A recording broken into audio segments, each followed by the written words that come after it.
अस्सलाम वालेकुम। मैं homeopathic doctor Iram Bhatt, vice chairperson COH Pakistan. आज का जो हमारा टॉपिक है वो हमारी होम्योपैथिक मेडिसिन सिफलिनम है। सिफलिनम एक नसोड है और सिफिलिस मियाज़म को तोड़ती है। यानी ये मेडिसिन जो है आतिशिक के जहर से बनी है और सिफिलिस मियाज़म की जितनी भी मैनिफेस्टेशन हमारे सामने आती हैं या सिफिलिस मर्द हमारे सामने आता है तो वहाँ इस दवा का इस्तेमाल किया जाता है। एक पॉलीक्रेस्ट रेमेडी है और हमारे बॉडी के तमाम तमाम सिस्टम्स, जितने भी हमारे ऑर्गन हैं, जितने भी हमारे सिस्टम हैं, वो सारे के सारे इस दवा के दायरे में आते हैं। आज मैं आपको क्लिनिकली इस दवा का यूज़ बताऊंगी कि क्लिनिकली किन इलामात के ऊपर हम इस दवा को इस्तेमाल करते हैं।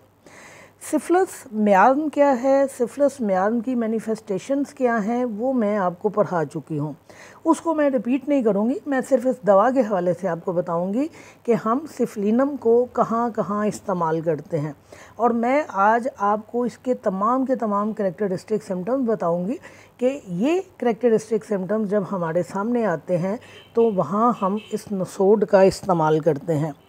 इस नसोड के इस्तेमाल में एक एहतियात या एक हदायत ये ज़रूर है कि जब हम नसोड का इस्तेमाल करते हैं, चाहे वो कोई भी नसोड है, वहाँ पर उस दवा को एक तो हाई पोटेंसी में इस्तेमाल करते हैं, यानी कोशिश करनी चाहिए कि उसे 200 में इस्तेमाल करवाइए या आप 1 m में इस्तेमाल करवा लें, या जिस तरह मैं हमेशा कहती हूँ आपकी अपनी मर्ज़ी है, आप पोटेंसी कोई सी भी ले सकते हैं।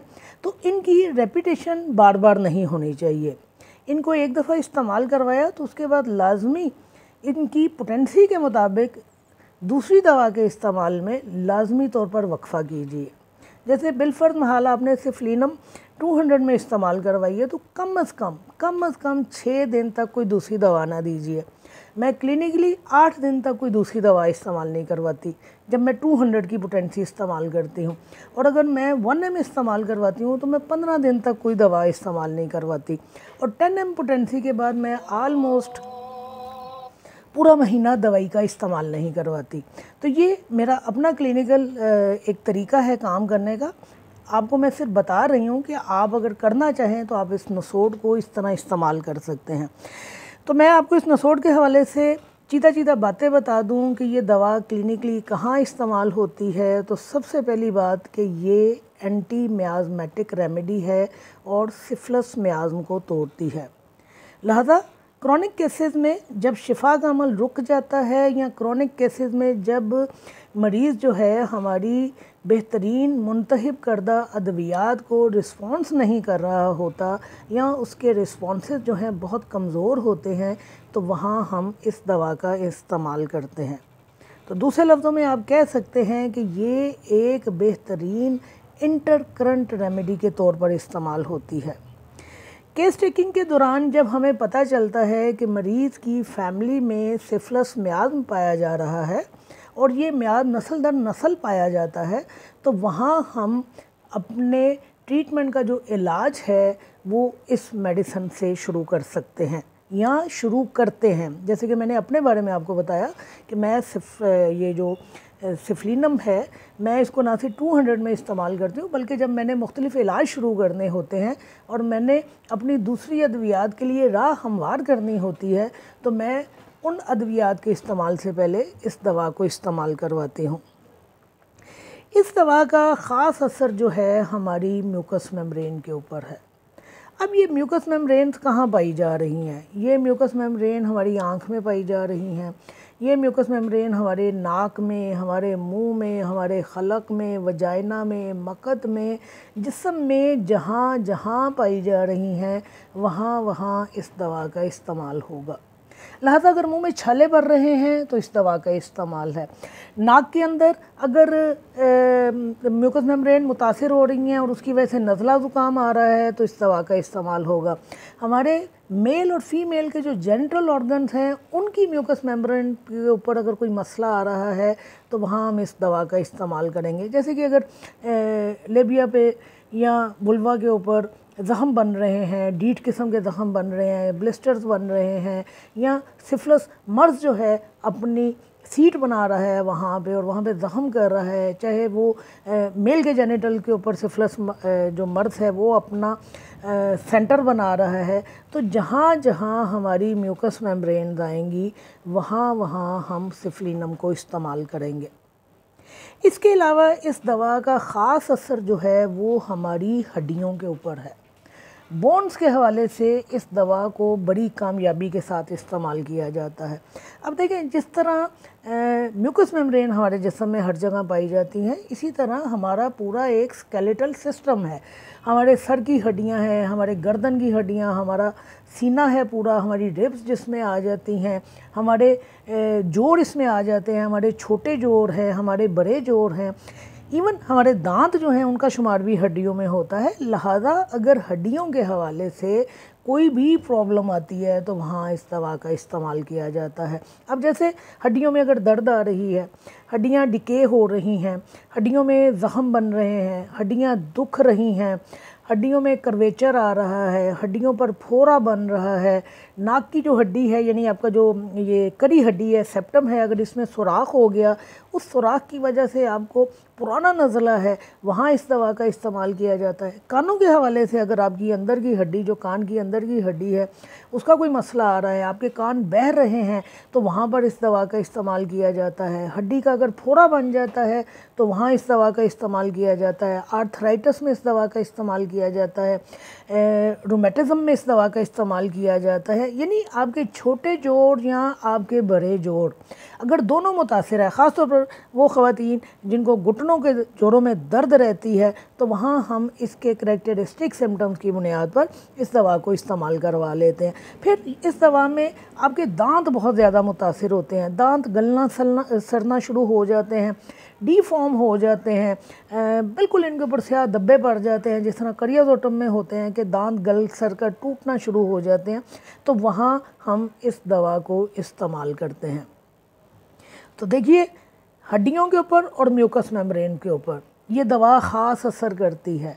और इसके अलावा हर वो दवा जो एंटी मियाज़मेटिक है, एंटी सिफिलिटिक है, मैं ये मियाज़मेटिक सिफिलिस के हवाले से कह रही हूँ, तो लाजमी तौर पर वहाँ आपको दो चीज़ें मुतासिर मिलेंगी, एक आपकी तमाम की तमाम म्यूकस मेम्ब्रेन और दूसरे आपके हड्डियों के अवारिस। लिहाजा जोड़ों के दर्दों में, गुठियावी दर्दों में इस दवा को बड़ी ही कामयाबी के साथ इस्तेमाल किया जाता है। ख़वातीन में इस दवा को बड़ी कामयाबी के साथ इस्तेमाल किया जाता है। अब ख़वातीन में कहाँ इस दवा को इस्तेमाल किया जाता है, तो सबसे पहले हैबिचुअल एबॉर्शन है। हैबिचुअल एबॉर्शन को अगर मैं बिल्कुल सादा आसान अल्फाज में बयान करूँ तो आम ज़ुबान में जिसको आप 18 कहते हैं वो हैबिचुअल एबॉर्शन है। यानी अगर एक खातून के 3 से 4 कंटिन्यूस एबॉर्शन होते हैं तो उसको हैबिचुअल एबॉर्शन कहते हैं। हमारे माशरे में इसको 18 कहते हैं कि जिन औरतों के बच्चे नहीं बचते हैं, जिन औरतों के बच्चे ज़ाया हो जाते हैं, या जिन औरतों के मुर्दा बच्चे पैदा होते हैं, तो उनको कहा जाता है कि इनको 18 का मर्ज़ है। तो मैं 18 सिर्फ आपकी आसानी के लिए इस्तेमाल कर रही हूँ कि सिफलिनम जो है 18 की बेहतरीन दवाइयों में से एक दवाई है। ऐसी वो तमाम ख़वातीन जिनके बच्चे नहीं बचते, जिनको हैबिचुअल एबॉर्शन का मसला रहता है, आप उनके ट्रीटमेंट का आगाज़ इस मेडिसन से कीजिए। आप उन्हें नो डाउट दूसरी कोई भी मेडिसिन दें, सिपिया दें, करियाजोटम दें, पल्साटीला का इस्तेमाल करवाएं, आप अशोका का इस्तेमाल करवाएं, आप कोई भी मेडिसिन इस्तेमाल करवाएं, लेकिन जब आपने अपने इलाज का स्टार्ट करना है तो इस एक हैबिचुअल एबॉर्शन को मद्देनज़र रखते हुए आपने अपने पेशेंट का इलाज इस दवा से शुरू करना है। ये दवा हैबिचुअल एबॉर्शन को ख़त्म करती है। ये हैबिचुअल एबॉर्शन जो है ये सिफिलिस मियाज़्म की तरह वजह से पैदा होता है। लिहाजा यहाँ पर हमने एंटी मियाज़मेटिक के रेमेडी के तौर पर इस दवा को इस्तेमाल करके ख़वातीन को औलाद की तरफ लेके आना है कि उनके बच्चे जो ज़ाया हो जाते हैं उनकी गोद हरी हो जाए और उनके बच्चे जो है वो ज़िंदगी पाए। फिर दूसरी बात, इस दवा का लिकोरिया बहुत ही करैक्टरिस्टिक है। इस दवा का लिकोरिया बहुत परफ्यूज होता है, थिन होता है, पानी की तरह होता है, तेज़ाबी होता है, और सबसे जो ख़ास बात इसमें पाई जाती है, इंतहाई ऑफेंसिव होता है, इंतहाई बदबूदार, आपके कपड़ों में से बू आएगी। आप ने अगर रेशमी कपड़े पहने हुए हैं तो आपके पास जो लोग बैठे होंगे उनको भी आपके कपड़ों में से बदबू आएगी। तो लिहाजा ऐसा लिकोरिया जो बदबूदार हो, जिसमें पेशेंट को खुद अपने लिकोरिया की बू आए, वहाँ पर हम इस दवा का इस्तेमाल करते हैं। फिर इसमें लिकोरिया इतना परफ्यूज़ पाया जाता है कि अगर ख़ातून इस लिकोरिया को रोकने के लिए किसी नैपकिन का इस्तेमाल करती है, पैड का इस्तेमाल करती है, तो सारे का सारा पैड जो है इस लिकोरिया की ज़्यादती की वजह से गीला हो जाता है और लिकोरिया बहकर एड़ियों तक चला जाता है। तो ऐसे लिकोरिया में जो हील तक चला जाए, वहाँ इस दवा का इस्तेमाल किया जाता है। फिर इस दवा में, जैसा मैंने अभी आपको बताया कि वुल्वा के ऊपर और लेबिया के ऊपर, लेबिया माइजोरा और लेबिया माइनोरा के ऊपर ज़ख़म पाए जाते हैं और ये ज़ख़म जो हैं आपकी वजाइना को भी इन्वॉल्व कर सकते हैं। लिहाजा वुल्वाइटिस में, वेजिनाइटिस में आप इस दवा को कामयाबी के साथ इस्तेमाल कर सकते हैं। फिर इस दवा में एक और चीज़ जो मेंथिस के हवाले से पाई जाती है वो ये कि इसके पीरियड जो हैं कभी भी अपने प्रॉपर टाइम पे नहीं आते और ये मसला सालों से चला आ रहा होता है। हमेशा इरेगुलर पीरियड होते हैं, डिलेड होते हैं, स्कैंटी होते हैं और इंतहाई तकलीफ़ के साथ पीरियड्स आते हैं। तो याद रखिए, सिफलिनम जो है लिकोरिया की बेहतरीन दवाइयों में से एक दवाई है। आप अगर कोई दूसरी मेडिसिन नहीं इस्तेमाल करना चाहते तो आप इस मेडिसिन को भी इस्तेमाल कर सकते हैं। इस दवा में बच्चों के हवाले से 2-4 सिम्टम जो हैं वो बहुत अच्छे पाए जाते हैं। वो ये कि आप जब इनके बच्चों को देखेंगे ना तो आपको लगेगा कि जैसे किसी ओल्ड मैन का या ओल्ड वुमन का चेहरा है। इसके बच्चे जो हैं अपने चेहरे से बूढ़े लगते हैं, यानी झुर्रियाँ पड़ी हुई होती हैं। बच्चों की स्किन की अपनी एक ताजगी होती है, अपनी एक फ्रेशनेस होती है। आपकी चेहरे की जल्द बताती है कि आप उम्र के किस हिस्से में हैं। लेकिन इस दवा के मरीज़ जब आप देखेंगे तो आपको पता चलेगा कि इनके चेहरे जो हैं झुर्रियाँ पड़ी हुई हैं, इनके जो जल्द है वो चुड़मुड़ हुई है और इनकी जो दहनी कैफियत है वो भी रुकी हुई है, नशोनुमा इनकी रुकी हुई है। फिर ये कि ये बच्चे जो हैं ये आपको बूढ़े नज़र आते हैं।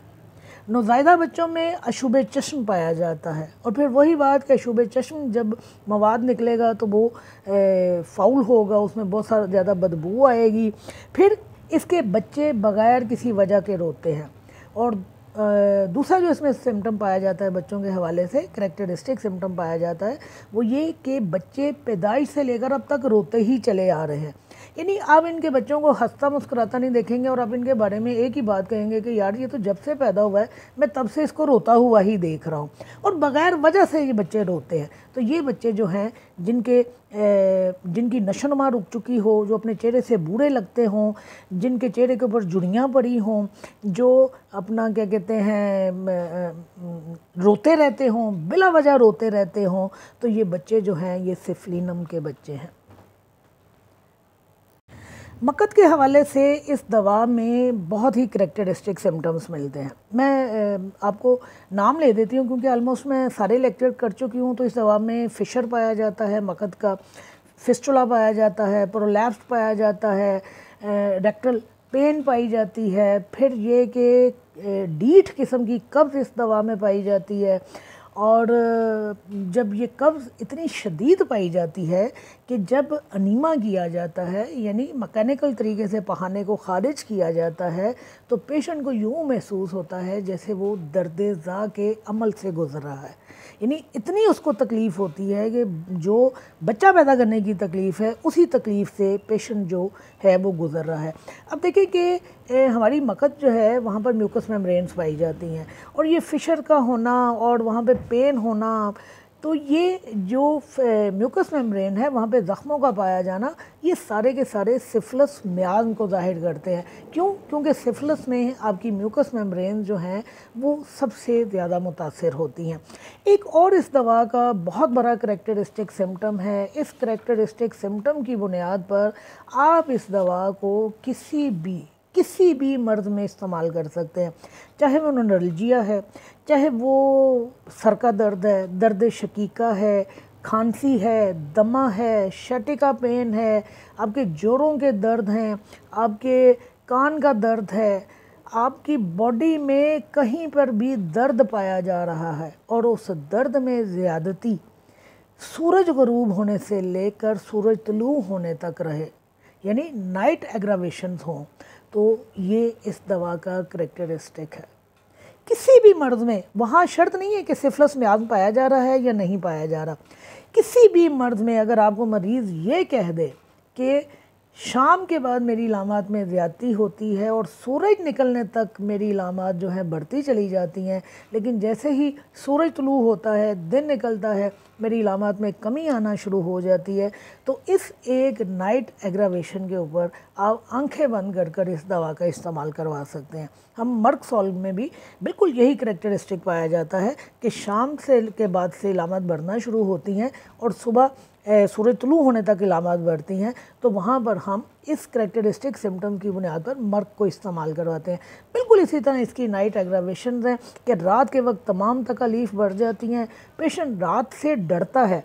डरने की बेसिक वजह यही है, तो उसे पता है कि जैसे जैसे रात होगी मेरी इलामात बढ़ना शुरू हो जाएंगी, लिहाजा अगर आपको ये एक सिम्टम मिलता है कि रात के वक्त तमाम इलामात बढ़ जाती हैं और दिन के वक्त इलामात कम हो जाती हैं और उसमें सिफिलिस में आज़म पाया जा रहा है या नहीं पाया जा रहा, तो आपकी जो दवाई है वो सिफलिनम है। इसके अलावा इस दवा की एक और ख़ासियत है जिसकी बुनियाद पर आप इस दवा को इस्तेमाल कर सकते हैं, वो ये कि इस दवा के जितने भी डिस्चार्जेस हैं, अब वो डिस्चार्जेस चाहे आपका लिकोरिया है, आपका नफास है, आपके पीरियड्स हैं, आपका पसीना है, आपके कान से बहने वाला मवाद है, आपके नाक से बहने वाला मवाद है, आपकी बॉडी की इवन बू जो है, जो आपकी अपनी एक बॉडी की बू होती है, चाहे वो बू है, तो इस दवा में जितने भी डिस्चार्जेस पाए जाते हैं, ये बॉडी बू जो स्मेल जो है ये डिस्चार्जेस में नहीं आती, लेकिन चूँकि मैं फाउल डिस्चार्ज की बात करने लगी हूँ, तो वहीं पे मैंने इसको भी साथ में शामिल किया है कि इंतहाई गंदे बदबूदार होते हैं। लिकोरिया इंतहाई गंदा बदबूदार होता है, पसीना बदबूदार होता है, जिस्म में से इंतहाई गंदी बू आती है, जितने भी इसके डिस्चार्जेस हैं वो सारे के सारे इंतहाई बदबूदार होते हैं, फीटेड होते हैं, फाउल होते हैं और ग्रीन पस उनमें पाई जाती है। अब ये फीटेड और फाउल जो होते हैं इंतहाई गंदी बू के लिए इस्तेमाल होते हैं, तो जहाँ कहीं आपको गंदे बदबूदार अखराज मिले वहाँ पर आप इस दवा को इस्तेमाल कीजिए। आप लोगों को तो मुझे नहीं पता, लेकिन मुझे ये नफास के हवाले से स्पेशली, लिकोरिया तो एक आम चीज़ है ना, बदबूदार लिकोरिया पाया जाता है, ये कान में से बदबूदार मवाद आता है, ये तो बहुत ही कॉमन चीज़ें हैं, नाक में से बदबूदार मवाद का बहना, सांस बदबूदार होना, क्योंकि ये चीज़ें हमको बड़ी आसानी के साथ ना फ़ील हो जाती हैं। लेकिन मुझे बहुत ज़्यादा एक्सपीरियंस है नफास के हवाले से कि ऐसी ख़वातीन जो बच्चे की पैदाइश के बाद जब उनका नफास का खून जारी होता है तो वो इतना बदबूदार होता है कि आप अगर उनसे वहाँ पे 2-3 सीटें छोड़कर भी बैठे हैं तो आप उस बू को स्मेल कर रहे होते हैं।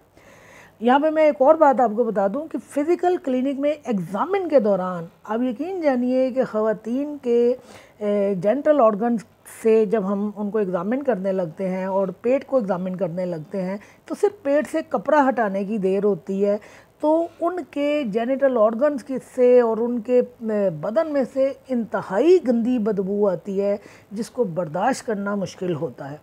तो जितने भी पेशेंट जो इनमें से फाउल स्मेल आती है, जिनके डिस्चार्जेस बहुत ज़्यादा बदबूदार होते हैं, वहाँ हम इस मेडिसिन का इस्तेमाल करते हैं। फिर इस मेडिसिन में कुछ और करैक्टरिस्टिक पाए जाते हैं जिनकी बुनियाद पर आप इस दवा को इस्तेमाल कर सकते हैं। वो ये कि इसके मरीज़ को खौफ होता है। किस चीज़ का खौफ होता है? इन्फेक्शन का खौफ होता है। इसको लगता है कि इसको किसी चीज़ को छूने से इन्फेक्शन हो जाएगी या इसको जर्म्स लग जाएंगे और कहीं ये बीमार ना हो जाए, लिहाजा हर वक्त अपने हाथों को धोता रहता है और अपने हाथों को मरोड़ता रहता है। जैसे आप अपने हाथ को साफ़ करते हैं ना, मरोड़ के दोनों हाथों को आपने मरोड़ा, आपने धोया नहीं और अपने अपने हाथों को आपने साफ़ कर लिया, और या आप अपने हाथ धोते हैं, तो इसका पेशेंट जो है मुसलसल अपने हाथों को धोता रहता है। बार बार उठ के अपने हाथ धोने के लिए जाएगा, किसी चीज़ को हाथ लगाया उस तो अपने हाथ को धोना शुरू कर देगा और या अपने हाथ को मरोड़ कर साफ़ करता रहेगा। ये फियर ऑफ जर्म्स है। यहाँ मैं आपको एक छोटी सी मिसाल दे देती हूँ। पिछले 2 सालों में जब कोरोना था तो कोरोना का खौफ इस तरह फैलाया गया कि हमारे लोग वहमी होकर रह गए। मैं अपने ही एक करीबी जानने वाले की बात आपको बताती हूँ कि उनको इस कदर खौफ हो गया था कोरोना का कि वो जब सैनिटाइज़र इस्तेमाल करती थी तो वो जैसे कि हदायत दी जा रही थी कि आप हर चीज़ को सैनिटाइज़ करें, जिस चीज़ को आपने हाथ लगाया आप सैनिटाइज़ करें, तो उनका ये खौफ, फियर ऑफ जर्म इतना ज़्यादा हो गया हुआ था कि उन्होंने सैनिटाइज़र को सैनिटाइज़ करने के लिए एक बोतल अलहदा रखी हुई थी। अब मुझे नहीं पता कि जो बोतल उन्होंने सैनिटाइज़र को सैनिटाइज़ करने के लिए रखी थी, उस बोतल को वो किस तरह साफ़ करती थी। यानी एक तो वो बोतल थी जिसको पकड़कर उन्होंने घर की एक एक चीज़ के ऊपर स्प्रे करना, दरवाज़ों के हैंडलों के ऊपर, टैप्स के ऊपर, आने जाने वाले लोग जो बाहर से आ रहे हैं उनके ऊपर, और उसके बाद उन्होंने एक बोतल रखी थी उस बोतल को सैनिटाइज़ करने के लिए। अब जाहिर है जब आप जिस बोतल को पकड़कर दूसरी बोतल को सैनिटाइज़ कर रहे हैं तो वो भी तो आलूदा हो रही है। अब उसको वो किस तरह सैनिटाइज़ करती थी ये मुझे नहीं पता। तो इस हद तक फियर ऑफ जर्म्स पाया जाता है कि पेशेंट बार बार अपने हाथ धोता है। तो ये भी सिफलिनम का एक हादसा है और इसकी बुनियाद पर भी आप इस दवा को इस्तेमाल करवा सकते हैं। फिर इस दवा में अनबियरेबल पेन्स पाई जाती हैं। इस दवा में बालों का गिरना पाया जाता है, गंज पाया जाता है, एलोपेशिया यूनिवर्सैलिस पाया जाता है। फिर इस दवा में मरीज़ जो है वो मुकम्मल तौर पर निढाल हो जाता है। लिहाजा ऐसे पेशेंट जो या ऐसे मरीज़ जो आपको मिलें जो मुकम्मल तौर पर निढाल हो चुके हैं, जिनकी कमज़ोरी जो है अपनी पीक को पहुंची हुई है, तो वहाँ पर भी आप इस दवा का इस्तेमाल कर सकते हैं। इसके अलावा इस दवा को कैंसर में इस्तेमाल किया जाता है, टीबी में इस्तेमाल किया जाता है, और जिस तरह मैंने आपको बताया कि आर्थराइटिस में इस्तेमाल किया जाता है, मेंटल डिस्टर्बेंसेस में इस्तेमाल किया जाता है, मुख्तलिफ़ किस्म के फॉलेजेस में इसको इस्तेमाल किया जाता है, एपिलेप्सी में इस्तेमाल किया जाता है, चेहरे का जो फॉलेज आता है उसमें इस दवा को इस्तेमाल किया जाता है, हेमीप्लेजिया में इस्तेमाल किया जाता है, एड्स में, एंग्जाइटी में और याददाश्त के मसाइल के हवाले से इस दवा को इस्तेमाल किया जाता है। यानी इसका पेशेंट जो है इसको जो मौजूदा बातें हैं वो तो भूल जाएंगे, लेकिन जो पुरानी बातें होती हैं वो उसको सारी याद रहती हैं। ख़ास तौर पर अपने मर्ज़ के हवाले से जो है इसके पेशेंट को सारी की सारी बातें याद होती हैं। एक और बहुत ही अहम पॉइंट है जो मैं भूल गई बताना आपको, मैं लेक्चर एंड करने लगी थी। तो जिस तरह मर्ग सॉल में राल बहुत ज़्यादा बनती है ना, और उस एक करैक्टरिस्टिक सिम्टम की बुनियाद पर हम मर्ग को कहीं पे भी किसी भी मर्ज़ में इस्तेमाल कर सकते हैं। हमें सिर्फ एक सिम्टम मिलना चाहिए कि पेशेंट की थूक बहुत ज़्यादा बनती है और वो राल बन के बहती है, और राल जो है हर वक्त बहती रहती है, चाहे पेशेंट सो रहा है, जाग रहा है। तो बिल्कुल इसी तरह सिफलिनम में सलाइवा जो है, थूक जो है बहुत ज़्यादा बनती है, इतनी ज़्यादा बनती है कि सोते हुए उसके मुंह से राल टप बहती रहती है। तो ये भी एक करैक्टरिस्टिक सिम्टम है इस दवा का। आप इस सिम्टम की बुनियाद पर भी इस दवा को कहीं पर भी इस्तेमाल कर सकते हैं।